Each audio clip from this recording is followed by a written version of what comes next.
मैं हूं मधु और स्वागत है आपका मेरे चैनल ट्विंस मामा में। आज मैं आपसे बात करने वाली हूं एक बहुत ही टेंशन वाली सिचुएशन के बारे में जिससे हर नई माँ को गुजरना पड़ता है और इसे मेडिकल टर्मिनोलॉजी में कहा जाता है पर्पल क्राइंग या फिर इसे कुछ लोग विचिंग आवर्स भी कहते हैं। नवजात शिशु जब 2 हफ्ते का हो जाता है और इससे लेके आगे 2 से 5 महीने तक अक्सर एक ऐसा पीरियड ऑफ डेवलपमेंट होता है जिसमें बच्चा काफ़ी फसी होता है, यानी कि काफ़ी लंबे टाइम तक वो रोता ही रहता है और कुछ भी आप कर ले as parents, as mom and dad या केयर टेकर, आप बच्चे को कंसोल नहीं कर पाते। मतलब इनकंसोलेबली वो रोता ही जाता है और आप काफ़ी चिंतित हो जाते हैं कि आखिर कारण क्या है इसका। इसी पीरियड को जिसमें कि अनकंट्रोलेबली एक बच्चा रोता है, कंसोल उसे नहीं किया जाता, इसी को कहा जाता है पर्पल क्राइंग। वीडियो को अंत तक देखिए, आपको इसके बारे में काफ़ी कुछ इंफॉर्मेशन मिलने वाला है। देखिए, जब हमारा बच्चा रोता है तो एज अ मॉम मुझे पता है कि कैसा एक इमोशनल स्टेट होता है वो। हम चाहते हैं कि कुछ भी करके बच्चे को चुप कराएं और जब एक लंबा टाइम हो जाता है, बच्चा रोता ही रहता है, आप कुछ भी कर ले वो चुप नहीं होता, तो आपके लिए ये काफ़ी फ्रस्ट्रेटिंग होता है। लेकिन आप इस बात से बिल्कुल निश्चिंत हो जाइए कि इसमें कोई एबनॉर्मलिटी है। अगर बच्चा यूं ही लंबे टाइम तक रोए since 2 weeks till 2 to 5 months of age, तो हो सकता है कि ये पर्पल क्राइंग का जो पीरियड है बच्चे का वो चल रहा हो और ये नॉर्मल डेवलपमेंटल प्रोसेस का एक अहम हिस्सा है। हर बच्चे में ये होता है, लेकिन हाँ, केस स्पेसिफिक हर बच्चा अलग अलग तरीके से रोता है, अलग अलग ड्यूरेशन के लिए रोता है। कुछ बच्चे ज़्यादा फसी नहीं होते, कुछ ज़्यादा फसी होते हैं।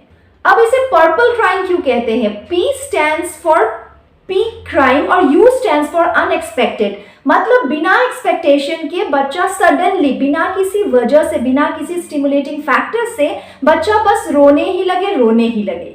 बाय द टाइम एक बच्चा 2 महीने का होता है, उसका ये जो पर्पल क्राइंग का पीरियड है ये पीक पे होता है और 5वें महीने तक धीरे धीरे ग्रेजुअली ये कम होता जाता है। R का मतलब होता है रेजिस्ट सूदिंग। मतलब आप कैसे भी बच्चे को चुप कराने की कोशिश करें, कितनी भी कोशिश कर ले, बच्चा चुप होता ही नहीं। P stands for pain like face.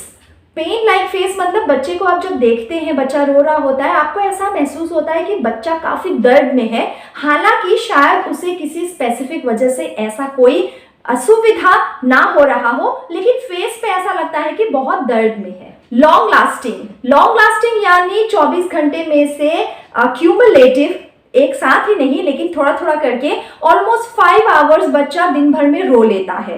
सो 24 में से 5 घंटा अगर बच्चा रोए जाए, आप उसे चुप ना करा पाए, तो एज मॉम, एज डैड आपके लिए कितना फ्रस्ट्रेटिंग होगा ये मैं समझ सकती हूँ, क्योंकि मैं एक ट्विन मॉम हूँ। मैंने अपने ट्विन बच्चों को साथ साथ इस स्पेल से गुजरते हुए देखा है। सो आई नो कि कैसा फील होता है। लेकिन स्टे अश्योर्ड, ये काफ़ी नॉर्मल है, नॉर्मल फेज ऑफ डेवलपमेंट है। बच्चा इसे आउटग्रो कर जाएगा बाय द टाइम वो अराउंड 6 महीने का हो जाए।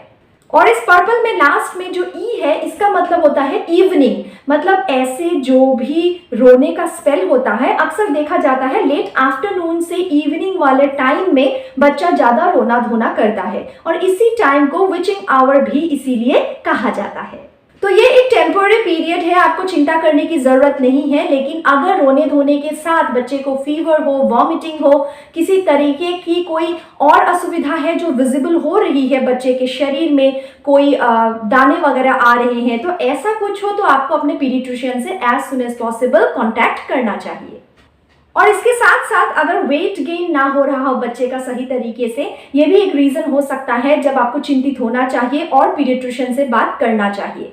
लेकिन अदरवाइज अगर बच्चा नॉर्मल है, नॉर्मली खा पी रहा है, फीडिंग लेने में उसे परेशानी नहीं है, सो रहा है, लेकिन शाम के वक्त में, लेट आफ्टरनून से शाम के वक्त में वो इस तरीके के रोने धोने का एक टेंट्रम शो कर रहा है, फसी हो रहा है, फिर आपको निश्चिंत रहना चाहिए, टेंशन नहीं लेना चाहिए। बस कुछ दिनों की बात है, उसके आगे सब कुछ सही होने वाला है। उम्मीद करती हूँ आपको समझ आ गया होगा कि ये पर्पल क्राइंग या विचिंग आवर्स क्या होता है और आप इसे लेके आगे कोई भी टेंशन नहीं लेंगे। प्रेगनेंसी हो चाहे पेरेंटिंग हो, इस तरीके के टॉपिक्स में मैंने अपने चैनल में बात की हुई है, उन टॉपिक्स को भी आप चेक कर सकते हैं। Thank you so much, see you again.